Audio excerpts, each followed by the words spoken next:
Hi everyone, I'm Mark Cheverton, and today I wanted to talk with you about character descriptions, about how do you put character descriptions into your story without making it feel like it stops the action and nothing happens and you're just dumping information onto the reader. So let me give you an example. Here it is. So here's my description of my character. I made up a character named Jonas. Jonas was tall for his age, with sandy blonde hair and blue eyes. He wore tan pants and a green shirt, and his shoes were white Nikes. So that's a pretty good description of our character, and you can kind of imagine him, I guess, in your head. But I want you to think about, first of all, what traits are really important to describe for your character. Is it important to describe his tan pants and green shirt? Maybe it is. I don't know. But you want to give just enough description so that your reader can imagine the person in their head. And I'm of the theory that I want the reader to imagine themselves being the character. So I don't really give a lot of description about him. I give something specific. So in this case, maybe his sandy blonde hair and blue eyes is what's important to me. And maybe I'll just use those as descriptors to identify that character to the reader so they'll know who we're talking about. But let's go with all of this stuff so we can include it. Okay, so you notice with this, Jonas was tall for his age, with sandy blonde hair and blue eyes. He wore tan pants and a green shirt. His shoes were white Nikes. None of that is involved in the plot or the story. It's just a bunch of information that appears on the page. This is called an info dump. And info dumps are bad because they always break up the story, they stop the action, they stop the story moving forward. And you don't want info dumps if you can avoid it. Sometimes you have to do it, but you'd rather not. So we're going to figure out a way to describe this so that it's more action-based and not just a list of facts. So here's another way to write it. Jonas was tall for his age, with sandy blonde hair and bright blue eyes. That's still info dumpy, right? He wore tan pants that were frayed at the ends, and his favorite shirt, a smear of chicken soup from lunch staining the front. His shoes were white Nikes, the laces always untied. So now we still have the info dump of his tall for his age, sandy blonde hair, bright blue eyes. But now we add a little more description. He wore tan pants that were frayed at the ends, and his favorite green shirt, so we know this is his favorite, a smear of chicken soup from lunch staining the front. So we're adding a little more detail that gives the reader more things to grab onto with their imagination. And maybe he's clumsy, and that's why the stained food on his shirt is important, because part of the story is he's clumsy all the time. And so that could be really important. And tan pants frayed at the ends. I don't know how you make that an important part of the story, but I think it gives, sometimes I'll put things into a sentence to create a nice rhythm to the sentence. And he wore tan pants that were frayed at the ends.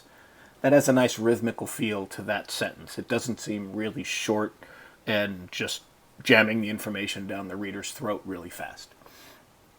But still, you know, we got a lot of good stuff here. We got his favorite shirt. You got the smear of chicken soup.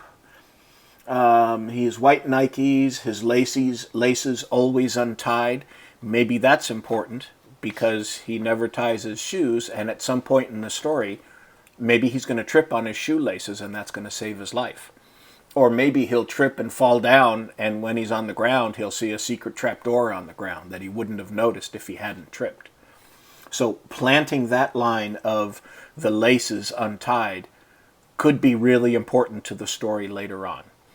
And it is common for me that when I'll realize I need the character to trip, for example, or I need him to do something, but trip is a good example.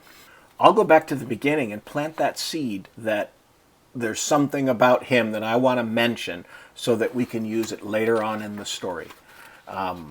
So that it doesn't just come out of nowhere. And that can be really important.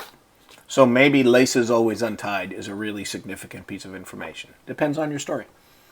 So this is better, and there's more description to it, but it's not part of the story. And so we want to make it part of the story. We want to weave this into the plot. We want to make it so right now the way it is, Jonas is tall for his age with sandy blonde hair, bright blue eyes. He wore tan pants that were frayed at the ends with his favorite green shirt, a smear of chicken soup staining the front. His shoes were white Nikes, the laces always untied. Right now, you could probably cut that out of a story and the story doesn't change. And if that's the case, anytime you have a passage that you could cut out and the story doesn't change, well, you need to cut that passage out because you don't need it. So I want to make this critical. So let me try to add a little more here. So here's the third example. Jonas stepped into the room and scanned the interior with his bright blue eyes. He ran his fingers through his sandy blonde hair, something he did when he was nervous. He wore tan pants that were frayed and torn at the bottom, his favorite green shirt wrinkled as usual. He kicked the mud from his white Nikes, laces always untied. So now we say he stepped into the room and scanned the interior with his bright blue eyes. So we put the blue eyes in a sentence that has action to it. So it's not just an information dump. He's doing something. He ran his fingers through his sandy blonde hair, something he did when he was always nervous. So now this is a character trait that you're going to mention throughout the story so you can show the reader when your character gets nervous by having him run his fingers through his hair, and they're going to remember back to here and say, oh yeah, that means he's getting nervous. So that can be his tell, as they'll call it. And then he wore his tan pants that were frayed and torn at the bottom. Still, that's not seeming like a meaningful piece of information. His favorite shirt wrinkled as usual. So that kind of shows he's a disheveled, not well-kept person. Maybe that's important, maybe that's not. He kicked the mud from his white Nikes, the laces always untied. So now we mentioned his white Nikes in an action sentence where there's verbs there to show he's doing something.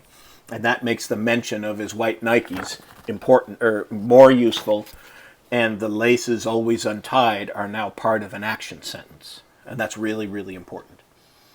So this feels better, but it still doesn't seem to me like it's a good description. And if you notice, when you look at this at the down on the page, you'll see, let's see, I'll read it again. Jonas stepped into the room and scanned the interior with his bright blue eyes. He ran his fingers through his sandy blonde hair, something he did when he was always nervous. He wore tan pants that were frayed and torn at the bottom, his favorite green shirt wrinkled as usual. He kicked the mud from his white Nikes, the laces always untied. So we use he 3 times in 3 sentences. That's echoing, right? That's bad. We can't do that. That's going to distract the reader from what we're trying to tell them.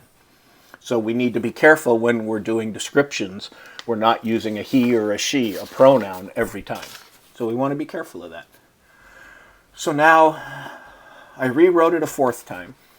And let me see what you think about this. I tried to make it so that it's integrated into the plot, that you can't cut out this description because it's too important to the story.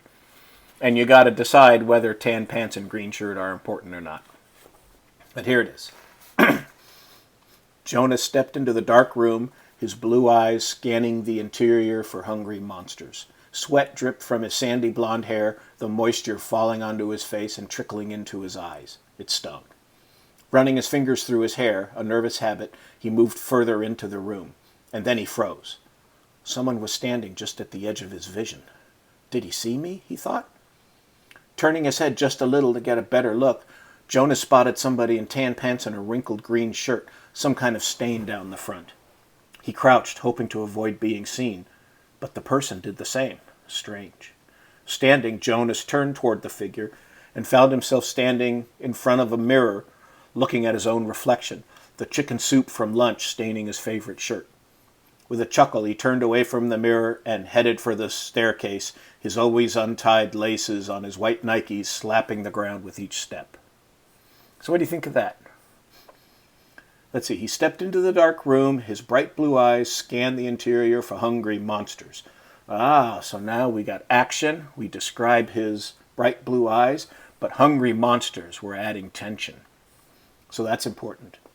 And now we have sensory input. Sweat dripped from his sandy blonde hair, the moisture falling onto his face and trickling into his eyes. It stung, so that's good. That puts the reader in the scene because everybody can imagine sweat trickling into their eye and stinging a little. Running his finger through his hair, a nervous habit, he moved further into the room. So now we mention his hair, and we have a verb of him moving further in. And then he froze, so now I'm adding a little more tension. Someone was standing at the edge of his vision. Did he see me, he thought. Turning his head a little, he spotted somebody with tan pants and a wrinkled green shirt. So now I'm able to mention the tan pants and the green shirt, but with action, not with just dumping information. And then he turns and sees himself and blah, blah, blah, blah, blah. So I feel really good about that description. I think that would be good, and that would stay in a book, and my editor would not tell me you need to cut it out because it's really woven into the story's action. And if I take it out, now I'm killing the beginning of this scene of Jonas walking into a dark room where there might be monsters waiting to eat him. So that's good. So I kind of like this. And one thing that I did here was I used the mirror for him to see himself. Because I personally don't like it in a book when it says a character enters the room and then you describe their clothes. But there's nobody there looking at them to say that's what they look like. There's just one person in the room.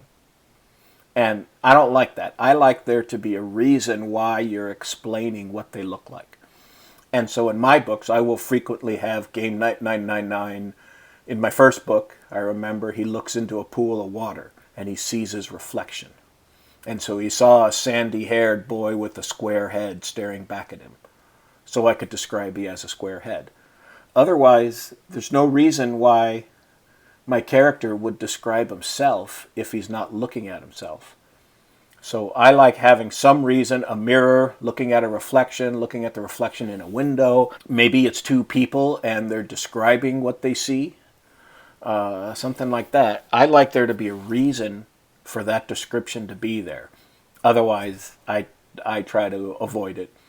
In this case with Jonas, if I had to cut down because there's too many words in my story, which is always a problem for me, I could cut this down to just describing his sandy blonde hair and bright blue eyes, and I think that would be enough for the readers to identify him throughout the story. Because I need to keep reminding readers about that characteristic physical aspect that I want them to remember. Like maybe one character in my books, Crafter always had bright blue eyes, and Hunter had long red hair. And I'm trying to remember, Stitcher was short and she had short red hair, I think. I don't remember. But I always have some sort of specific trait, physical trait that I use to describe that person so that it's easy to remind the reader who they are and remind about their physical appearance, but not give them so much information that I'm dumping on them. You just want to, through the rest of the story, remind the reader who Jonas is and kind of what he looks like, but let the reader use their imagination. So I hope this makes sense. I hope this helps.